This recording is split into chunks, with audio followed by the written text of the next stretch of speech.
First ఎత్తుకపోయారు, పోలీసులు పట్టించుకోలే, తీసుకొచ్చి దించిండు. ఎఫ్ఐఆర్ మాత్రం చేసారు. అన్ని డ్రగ్స్ కేసు, ఇది భారతీయ న్యాయ సంహిత బిఎన్ఎస్ సెక్షన్ 137(2) అని ఎఫ్ఐఆర్ నెంబర్ 189 ఆఫ్ 2025 ఒకటి. దాని తర్వాత మళ్ళీ కూడా ఎఫ్ఐఆర్ 2 ఎఫ్ఐఆర్లు చేశారు. అంతకుముందు మస్తు ఎఫ్ఐఆర్లు చేశారు. ఫస్ట్ ఎత్తుకపోయాడు, పోలీసులు పట్టించుకోలే, కాంప్రమైజ్ వెంటనే దించిపోయాడు. మళ్ళీ సెకండ్ టైం ఏం చేసిండు, మళ్ళీ హాస్పిటల్ తీసుకుపోతానికి పోయేసరికి మళ్ళా ఎత్తుకొని పోయాడు వాడు. అంటే డ్రగ్స్, అంటే ఆమె అమ్మాయికి ఏం కావాలి, డ్రగ్స్ కావాలి. ఆదులు అంటారు దూరంకి వెళ్ళి చూస్తే ఏమవుతుంది, వాళ్ళు చూడనే డ్రగ్స్ ఇస్తారు కావచ్చు అని చెప్పి వీళ్ళని నూకేసి బండి మీద ఎక్కి మళ్ళీ వాంతో పోయింది. మళ్ళీ వదిలిపెట్టలేవాడు. వీళ్ళు నెక్స్ట్ డే పోయిన తర్వాత మీరు కేసు బుక్ చేస్తారా, బుక్ చేయాలని చెప్పి మేము హేబియస్ కార్పస్ పిటిషన్ వేస్తాము అంటే అప్పుడు స్థానిక ఎస్ఐ వానికి ఫోన్ చేస్తే వాడు తీసుకొచ్చి బాజాప్తా పోలీస్ స్టేషన్ ముందు దించిపోయాడు.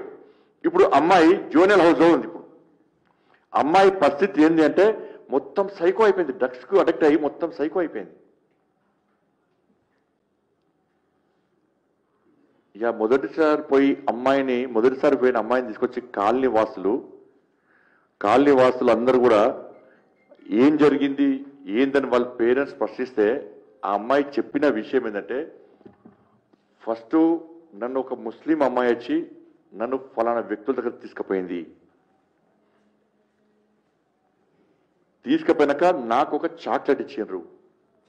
ఆ చాక్లెట్ తిన్న తర్వాత నేను మత్తులోకి పోయినా. నెక్స్ట్ డే మళ్ళీ చాక్లెట్ ఇచ్చారు.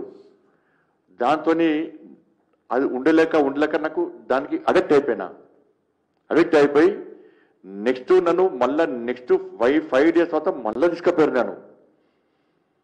తీసుకుపోయి నన్ను వీడియోలు చేసారు. నన్ను ఏ రకంగా శారీరకంగా ఎంత దోపిడీ అనో ఆ దోపిడీ చేశారు. దోపిడీ చేసి నువ్వు బయట పోయి చెప్తే నీ వీడియోలు బయటికి సర్క్యులేట్ చేస్తాము, మీ అమ్మా నాన్నని చంపేస్తాము, మీరు లోకల్ కాదు, మిమ్మల్ని ఎవ్వడు కాపాడలేడు, పోలీస్ అంతా మా వాళ్ళే, ఇది మేం చెప్పిందే నడుస్తుంది చెప్పి వదిలిపెట్టినాక అమ్మాయి డ్రగ్స్కి అడిక్ట్ అయ్యి రెగ్యులర్గా పోవడం స్టార్ట్ చేసింది. పోయినాక రాను ఏం చేశారు వీళ్ళు, నువ్వే కాదు మేము ఏ అమ్మాయిని చూపడితే ఆ అమ్మాయిని నువ్వు తీసుకొని రావాలి మా దగ్గరికి, మేము ఫలానా అమ్మాయిని టార్గెట్ చేస్తే ఆ అమ్మాయిని నువ్వు తీసుకొని రావాలి, తీసుకొని వస్తేనే నీకు డ్రగ్స్ ఇస్తాం, లేకుంటే నీకు డ్రగ్స్ ఇవ్వము, డ్రగ్స్ ఇవ్వకపోవడమే కాకుండా నేను ఈ విధంగా టార్చర్ చేస్తాం. ఈ ఒక్క అమ్మాయి చాలా మంది అమ్మాయిలు తీసుకుపోయింది.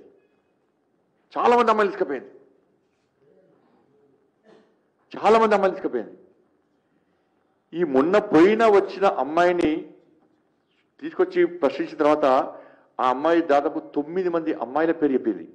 సార్ నేనే కాదు, ఇది నా ఒక్కదానికి సంబంధించిన ఇష్యూ కాదు, నేను చూసినప్పుడే నాకు తెలిసే దాదాపు 9 మంది అమ్మాయిలు అని చెప్పి 9 మంది అమ్మాయిల పేర్లు చెప్పింది. మనకు తెలిసి ఓన్లీ 9 మంది అమ్మాయిలే. ఇట్లా వందల మంది అమ్మాయిలు ఇవాళ అమ్మాయిలను ఈ రాకెట్ తీసుకుపోయి అన్ని రకాలుగా వాడుకొని ఏ విధంగా ఇబ్బంది పడుతుందో ఆలోచించాల్సిన అవసరం. దీనికి సపోర్ట్ ఎవరు? పోలీస్. బాగా చెప్తా పోలీసులను తీసుకొచ్చుడు పోడు. ఎఫ్ఐఆర్లో ఇలా మేం చెప్తున్నాం, పేరేం చెప్తున్నారు, ఆదిల్ అలియాస్ అజీజ్ అని. ఏ ఎఫ్ఐఆర్లో కూడా వాళ్ళ పేర్లు ఆదిల్ అలియాస్ అజీజ్ అని చెప్పి ఇక్కడ ఏ ఎఫ్ఐఆర్ పేరు లేదు.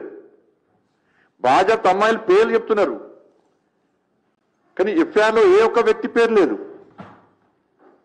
ఇన్ని సంఘటనలు జరిగితే ఎఫ్ఐఆర్ చేస్తున్నారు, ఎఫ్ఐఆర్ క్లోజ్ చేస్తున్నారు, ఎఫ్ఐఆర్ చేస్తున్నారు, క్లోజ్ చేస్తున్నారు, ఒక్కరి మీద యాక్షన్ లేదు, ఒక్కరిని అరెస్ట్ చేయలే.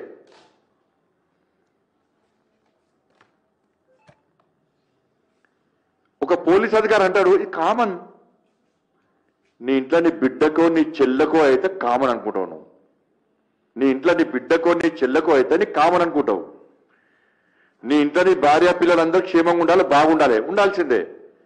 కానీ పరాయి అమ్మాయిలు మాత్రం పోవాలి. ఇది మీ ప్రవర్తి కాదు, మీ పాలసీ ఇది. దీనికి కారణం ఎవరు? వీళ్ళు పోయిన వెంటనే ఒక్కరిని పట్టుకొస్తారు.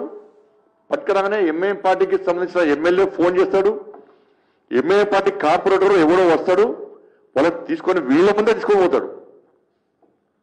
వీళ్ళని మాత్రం పోలీసులను కూర్చోబెట్టి కౌన్సిలింగ్ చేస్తారు. ఏమని కౌన్సిలింగ్ చేస్తారంటే, మీ అమ్మాయి మీకు వచ్చింది కదా, మీరు కంట్రోల్ చేసుకోండి. ఇది నీతి సూత్రాలు చెప్తారు వాళ్ళు పోలీస్.